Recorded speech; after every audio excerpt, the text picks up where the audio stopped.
All right. So, good morning or afternoon. We're going to be talking about slope today. So, hopefully, this is something that you're like, oh, I remember this from last year. So, remember when we're talking about slope, we're referring to the steepness of a line. So, you need to find paper and you should be writing down what I write down. So, we're talking about the steepness of a line. Then, slope is also that constant rate of change.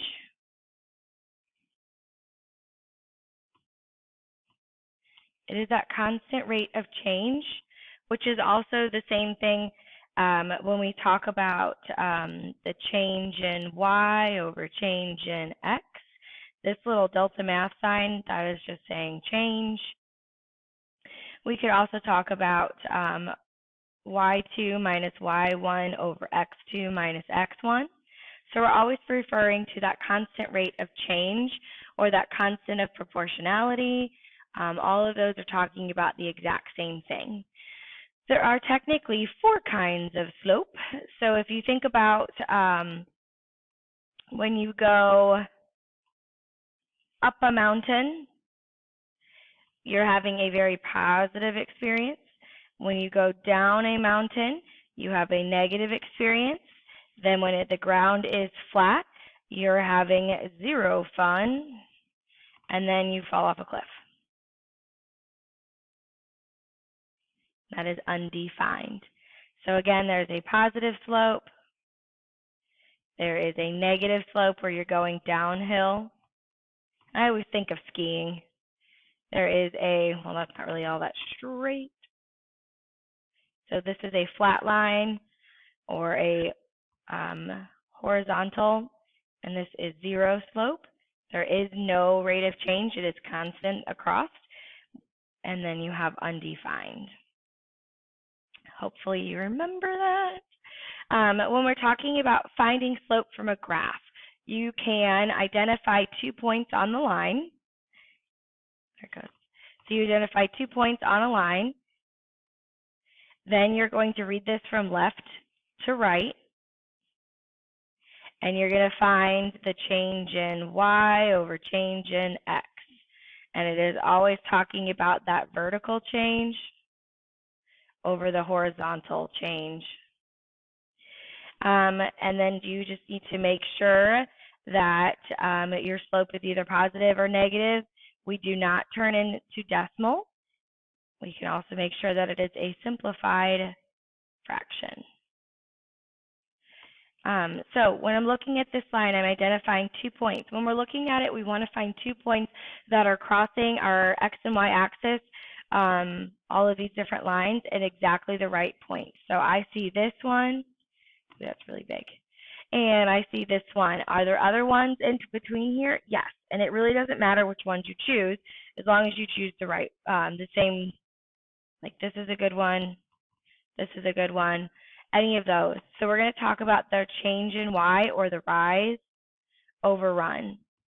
The other thing, rise over run. And when you're dealing with graphs, that's going to be your easiest one. So I'm going to talk about the rise. Probably should change to orange. The rise. So I had to jump up 3. Over the run, I had to run 3. So when I talk about the change in y, or the rise, I have 3 over 3, which is really equal to 1. So this one has a slope of 1. Take a look at our other examples here. As I look at this next one here with the graph, identifying 2 points, I always look to the x and y axis because those are usually the very nice and prettiest. Those don't look like they're exact, but this one does. So we'll go up here and use these 2 points. So again, I'm going to talk about the change in y, or the change in x, or the rise over run. So I actually had to go down 2 here. So when you're going down 2, that's referred to as going -2. And I had to run 1, 2, 3, 4, 5. So I went down -2 over 5. And when we talk about slope, slope is being represented by the variable m. And it is always referred to as that variable m. So there we have -2 over 5. Looking at this one, When I notice that this one is going uphill, I can say that this one is going to have a positive slope. So I can find my 2 points. Here's one and here's one. We had to rise 2 and rerun 1. So we had 2 over 1, which is really 2. Take a look at this next one. This is a horizontal line.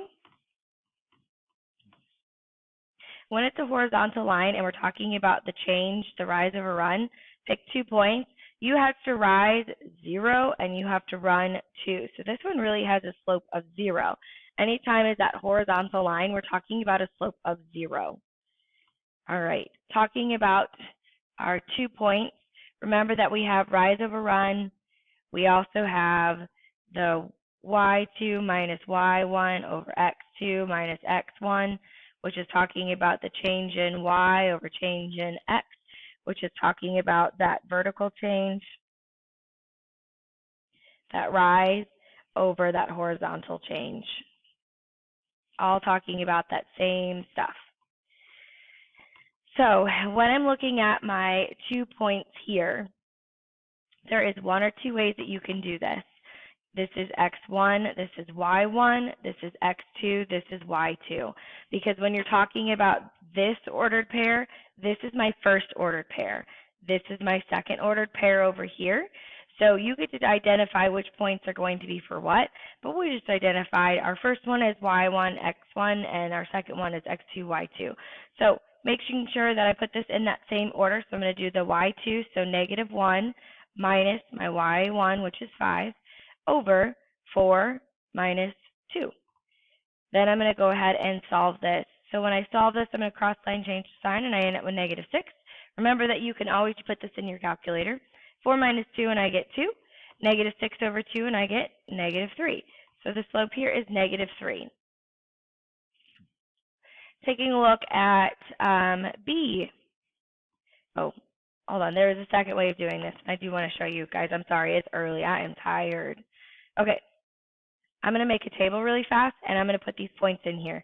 So I had 2, 5, and I had 4, -1. If I'm thinking about the change in y over the change in x, how did I go from 5 to -1? Well, I had to subtract 6. How do I go from 2 to 4? I had to add 2. Change in y was -6. Change in x was 2, which simplifies to be -3. So 2 different ways of doing this, either identifying your 2 points, your x and your y value. So this could be x1, y1, x2, y2. We always go y2, so I have -6 minus my y1, which is -6. Make sure that you include positive and negatives here. x1 or x2 is -1, x1 is minus -3. Then when I go to solve this, I'm going to cross line change the sign, and I'm going to end up with -6 plus 6, which gets me 0, over cross line change the sign, and I'm going to add those together, and I end up with 2. 0 over 2 is still talking about 2. Whenever you get, let's say for instance, this was flip-flopped, and I ended up with like 4 over 0. Whenever 0 is in the denominator, this is undefined. So there you have it for that. If we were going to talk about that table again, this is my favorite way of doing it. I have -3, -6. I have -1, -6. To go from here to here, I had to add 0. To go from here to here, I had to add 2. Change in y, 0 over 2 equals 0. So there we have it for our ordered pairs there. When we're talking about a table, we can either identify the 2 ordered pairs and use what we did up there, the change in y2 minus y1 over x2 minus x1, or we could talk about the change in y over the change in x. I like these ones better, so we're going to use these ones. Okay. So when we're looking at our table, I'm going to do number 2. When you look at a table, you can talk about the change in y. So to go from 5 to 3, I had to minus 2, sorry. To go from 0 to 1, I have to add 1. So I end up with -2 over 1, which is really -2. So I have a slope of -2. Take a look at number 4. Same thing's going to happen. We always are talking about that change in y over change in x, or how did we move. So when you're looking at your table, you can identify whatever points you want to work with. So if you want to work with negatives, by all means, work with negatives. I don't like working with negatives all that much, so I'm going to work from 0 to 2. To go from 0 to 2, I had to add 2, and to go from -7 to -7, I had to add 0. Change in y, 2, over change in x, 0. If you try to put this into your calculator, it's going to say divided by 0. You can't do that. So this is going to end up being undefined. That is an undefined. It is so steep you cannot even begin to define it. That vertical line. All right. The last ones that we're going to do are in function notation. So you're going to find the slope for the line that passes through these points. So if you're looking at it, it says f of 0 equals 10. Well, remember that whenever you saw in here, there was technically an x sitting in there. And whenever this was equal to something, this was our y value. So we're actually giving ordered pairs here. So we're given the x value of 0 because that is that input. It is in parentheses. And we're getting that output of 10. For this next one, we end up with an input of 6 and an output of 4. So they're really giving us ordered pairs to try to find the slope with. Again, I like doing the change in y over change in x. So I'm going to plug these into a table. And now I always just plug them in, the x value, the input, the output, input, output. To go from 10 to 4, I had to subtract 6. And to go from 0 to 6, I had to add 6. So the change in y was -6. Change in x is 6. When you simplify that fraction, you get -1. All right, let's do one more like this. So let's take a look at, we'll do this last one down here. If you want to, you can totally do the rest of these. I will post both of these notes. So I have input of 3, output of 3, input of -2, output of 7. Still talking about the change in y over the change in x. So I have 3, 3, -2, 7. To go from here to here, I had to add 4. And to go from here to here, I had to subtract 5. So when I put this together, I have the change in y, which is 4 over -5. And that is a simplified fraction, so I'm going to leave it as 4 over -5. Remember that you leave your slope in fraction form if it cannot be simplified to a whole number. For this one, I'm actually going to go ahead and show if this was x1, y1, x2, y2. So I could do 7 minus 3 over my x2, which is -2, minus my x1, which is 3. When I simplify this one, 7 minus 3, I get 4. And I cross-line change the sign, and I end up with -5. So I still get the same answer regardless of the way that I want to do this. All right, so now you have the option to come on for an optional meeting with me. So if you want to ask more questions, get some more help with some problems, please join me on a WebEx meeting. Otherwise, please watch the video on how to do the homework. Have a great day, guys.